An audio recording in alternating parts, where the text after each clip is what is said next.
El presente trabajo corresponde a la actividad final, nuevos regímenes de visualidad, correspondiente al curso Las imágenes del arte y el humanismo, Universidad Nacional Abierta y a Distancia, UNAM.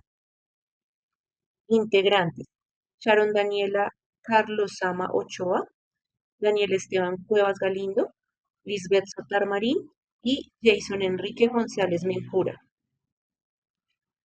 Vamos a dar respuesta a los interrogantes planteados para el desarrollo de la actividad, iniciando con: ¿las producciones artísticas hechas en Europa y América cumplían el mismo objetivo? Teniendo en cuenta el análisis que realizaremos de los distintos usos de la imagen que se dieron entre los siglos XIV al XVI, tanto en Europa como en América.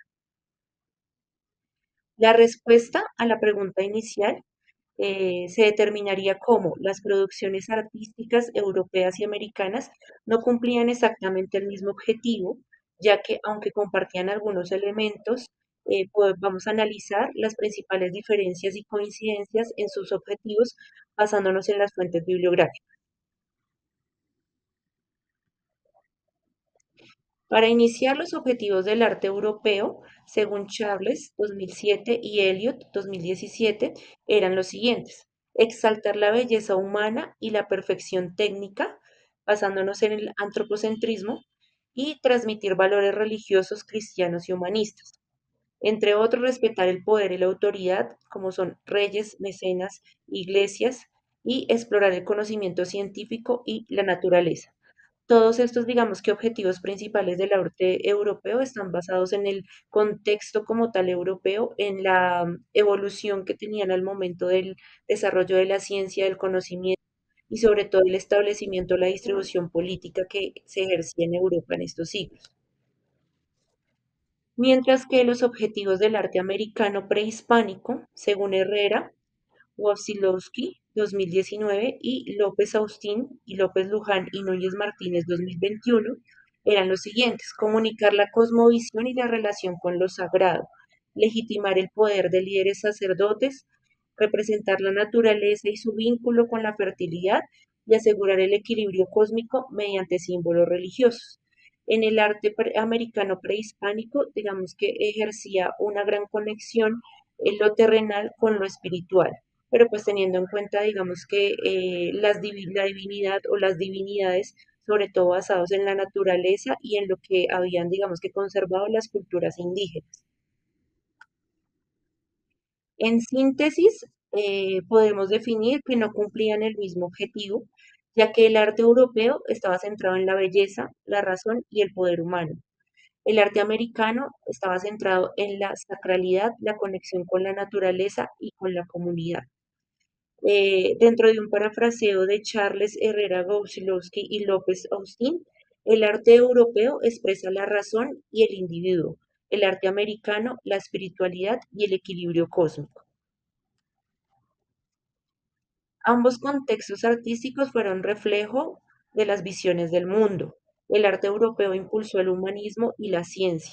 El arte americano reforzó la conexión sagrada y comunitaria. Así, no persiguieron los mismos objetivos, pero ambos expresaron las creencias y valores más profundas desde sus respectivas culturas. Debemos tener en cuenta pues que ambos periodos sí se dieron, si bien se analizan desde el mismo punto basándonos en el tiempo, se estaban dando, digamos que, niveles de desarrollo, de comunicación, de donde ejercía la política, donde se creaban nuevas formas culturales de representación, de simbolismos distintas, tanto en Europa como en América y digamos que en el arte prehispánico.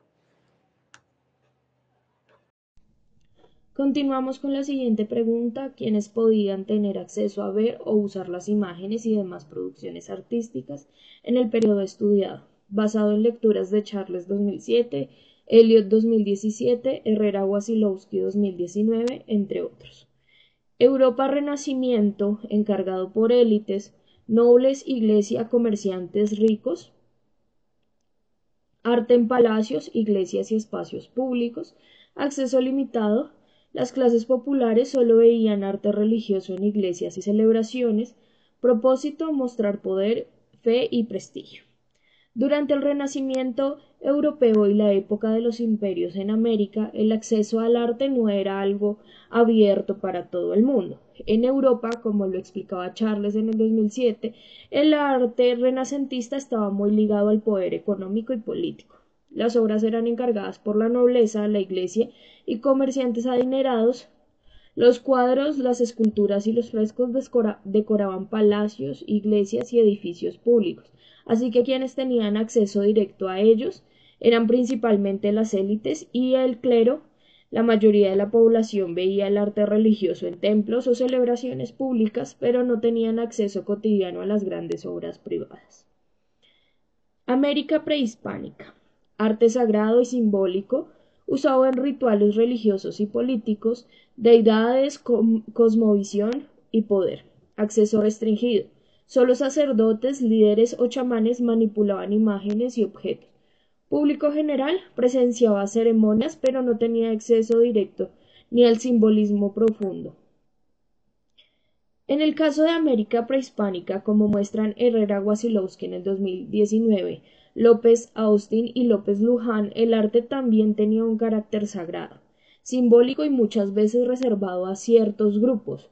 Las imágenes religiosas, los objetos rituales estaban en manos de sacerdotes, guerreros, nobles o chamanes. No eran cosas que cualquier persona pudiera manipular libremente. Muchos de estos objetos eran usados en ceremonias específicas o guardados en templos. El pueblo podía ver algunos elementos en rituales públicos, danzas o juegos ceremoniales, pero no todos accedían al conocimiento simbólico que contenían.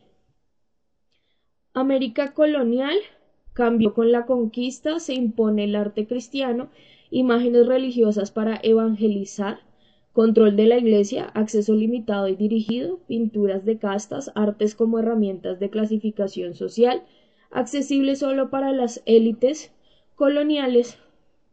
Después de la llegada de los europeos, como indica Elliot 2017, se impuso una nueva relación con la imagen.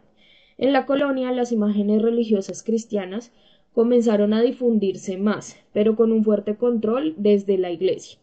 Los indígenas fueron instruidos para mirar y entender las imágenes desde una lógica distinta, pero no siempre accedían a producirlas ni interpretarlas libremente. Al mismo tiempo, la pintura de castas, analizada por Albizoru 2022, mostraba cómo el arte también servía para clasificar y controlar, representando los cuerpos y jerarquías sociales coloniales, como un público igualmente limitado a las élites y los burócratas coloniales. En resumen, tanto en Europa como en América, el acceso al arte estaba condicionado por el estatus social, la religión y el poder. Las imágenes eran herramientas poderosas, ya que quienes controlaban las imágenes controlaban también el mensaje y el conocimiento, y por eso mismo no estaban al alcance de cualquiera. En ambos contextos, el arte no era para todos. Hoy te invito a reflexionar sobre una pregunta clave en la historia del arte. ¿El poder siempre estuvo vinculado a las producciones artísticas? Desde el Renacimiento europeo hasta el arte prehispánico americano, descubriremos cómo las imágenes fueron mucho más que decoraciones, fueron instrumentos de poder, control y espiritualidad.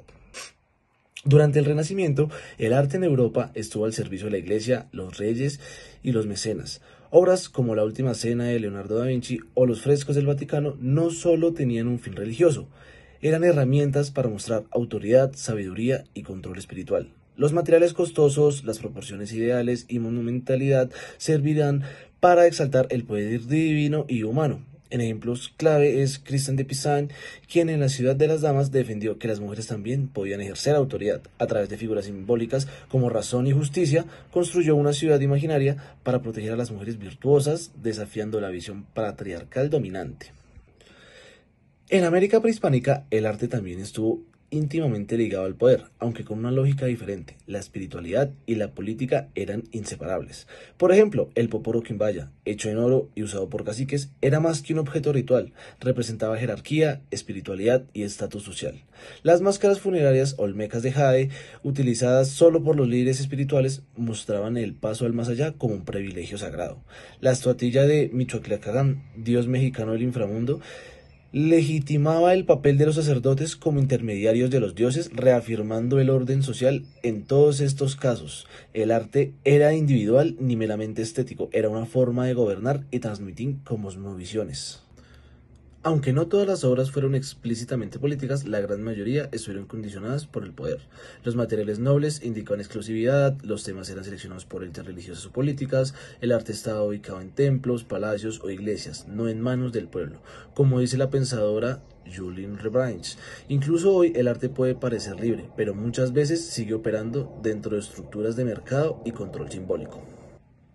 Entonces, sí, el poder siempre estuvo vinculado a las producciones artísticas del periodo, ya fuera por consolidar religiones, legitimar gobernantes o conectar con lo sagrado, las imágenes fueron medios de control y representación del orden. Hoy al mirar estas obras no solo vemos arte, vemos historias de poder, resistencia y memoria. Damos paso a la siguiente pregunta, que nos permite saber que una obra de arte estaba relacionada con el poder.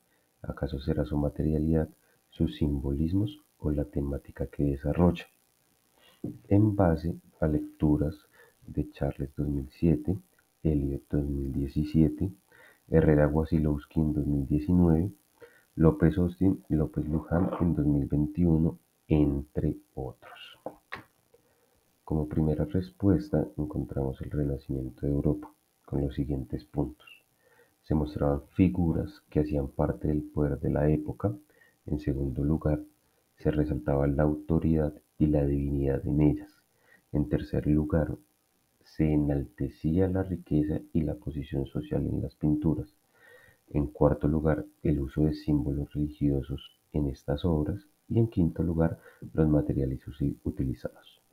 Con las lecturas de Charles en 2007 y Eliot en 2017, podemos ver que se resaltaban las clases sociales altas y religiosas por medio del simbolismo de sus obras, como podrían llegar a ser deidades, reyes, las prendas que se utilizaban por las clases altas en esa época, los lugares en los que se encontraban, muchas veces siendo lugares en los que solamente podían estar las clases altas o los sacerdotes de la época, y además de ello los personajes que se retrataban, siendo muchas veces reyes, sacerdotes, figuras de alto poder en la cultura, en la religión de la época.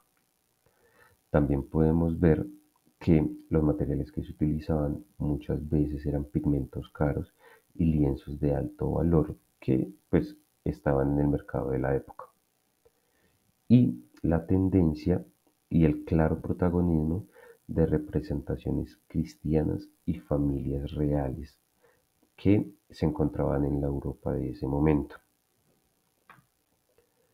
Como segunda respuesta, vamos para la América prehispánica, con, en primer lugar, el simbolismo religioso, en segundo lugar, los artilugios hechos para sacerdotes, en tercer lugar, los tronos relacionados con el poder, en cuarto lugar, la representación de dioses y gobernantes, y en quinto lugar también sus materiales de realización. Basándonos en las lecturas de López Austin, Alfredo y López Luján del 2021. En la América prehispánica también podemos ver, asimismo como en la europea, que sus obras tendían a enaltecer la religión, bien sea con esculturas hacia sus dioses o pinturas en las que se representaba o se representaban este tipo de deidades. También podemos ver que hay una simbología muy fuerte en el tema de los artilugios o las pecheras, las máscaras que llevaban los sacerdotes de las épocas o los guerreros, quienes eran los únicos que podían llegar a utilizarla, siendo representantes y líderes de la cultura. Además, podemos resaltar también los materiales de realización, los cuales eran muchas veces realizados en oro y que daban un estatus de poder a las personas que los utilizaban. Como síntesis, en el Renacimiento europeo y en la América prehispánica podemos identificar la relación del arte con el poder por muchas de sus características.